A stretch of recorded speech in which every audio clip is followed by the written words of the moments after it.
Hello അസ്സലാമു അലൈക്കും, welcome back. ഇന്നൊരു സൂപ്പർ ടേസ്റ്റി ആയിട്ടുള്ള കപ്പ കൊണ്ടുള്ള വടയാണ്. അതെങ്ങനെയെന്ന് നോക്കാം. അപ്പോൾ നമ്മുടെ കുഞ്ഞുരലിൽ 2 ടീസ്പൂൺ പെരിഞ്ജീരകം ചേർത്തിട്ട് നമുക്കിത് കുത്തി പൊടിച്ചെടുക്കാം. പിന്നെ നമുക്ക് വേണ്ടത്, ഞാൻ 2.5 കിലോ പൂളായത് കൊണ്ട് 4 ഉള്ളി എടുത്തിട്ടുണ്ട്. പിന്നെ മല്ലി അരിഞ്ഞത്, പച്ചമുളക് അരിഞ്ഞത്, ഇഞ്ചി അരിഞ്ഞത്, കറിവേപ്പില ചെറുതായി അരിഞ്ഞത്, പിന്നെ പൂളത വേവിച്ച് വെച്ചിട്ടുണ്ട്. ഇത് നമുക്ക് ഒരു ഗ്ലാസ് കൊണ്ട് നന്നായിട്ട് ഉടച്ചെടുക്കാം.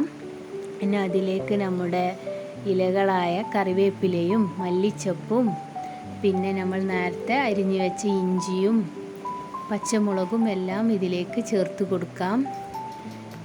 പിന്നെ നമ്മുടെ പെരിഞ്ജീരകം, പൊടിച്ചു വെച്ച പെരിഞ്ജീരകം ചേർത്ത് കൊടുക്കണം.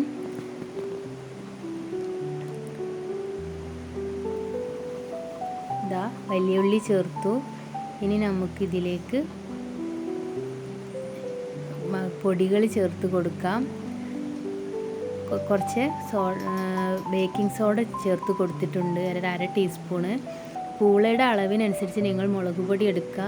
ഞാൻ കുറച്ച് പൂള അധികം ആയതുകൊണ്ട് ഒരു 3 ടീസ്പൂണ് മുളക് പൊടി എടുത്തിട്ടുണ്ട്. പിന്നെ മഞ്ഞൾപ്പൊടി ആവശ്യത്തിന്, പിന്നെ നമ്മുടെ കായപ്പൊടി ചേർക്കണം. കായപ്പൊടി എന്തായാലും നിങ്ങൾ ചേർക്കുക, അത് സ്കിപ്പ് ചെയ്യരുത്. അത് ഈ വടയുടെ സ്വാദ് കൂട്ടും. അപ്പോൾ എന്തായാലും കായപ്പൊടി നിങ്ങൾ ചേർക്കുക.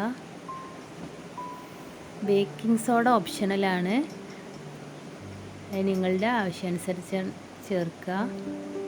പിന്നെ ഇതിൽ ഞാൻ അരിപ്പൊടി ചേർക്കുന്നുണ്ട്. ഇത് ഒന്ന് കുഴച്ചെടുക്കാനുള്ള ആവശ്യത്തിനുള്ള അരിപ്പൊടി ചേർക്കാം.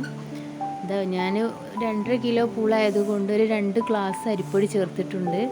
പിന്നെ ഒന്നും കൂടി ചേർക്കണം, കുറച്ചും കൂടി ആഡ് ചെയ്തു. ഇത് കുഴച്ചെടുക്കേണ്ട ആവശ്യത്തിന്. പിന്നെ കുറച്ച് കുരുമുളക് പൊടിയും കൂടെ ചേർത്ത് കൊടുത്തു. ഈ രീതിയിൽ നമുക്കിത് കയ്യിൽ എണ്ണ പുരട്ടി പരത്തിയെടുക്കണം. പിന്നെ എണ്ണയിലോട്ടിട്ട് ഇത് വറുത്തെടുക്കാം. വെളിച്ചെണ്ണയിലാണെങ്കിൽ നല്ല സൂപ്പർ ടേസ്റ്റാണ്. അപ്പോൾ ഒന്ന് മൊരിയുന്ന വരെ ഇത് നമുക്ക് വറുത്ത് കോരി മാറ്റാം.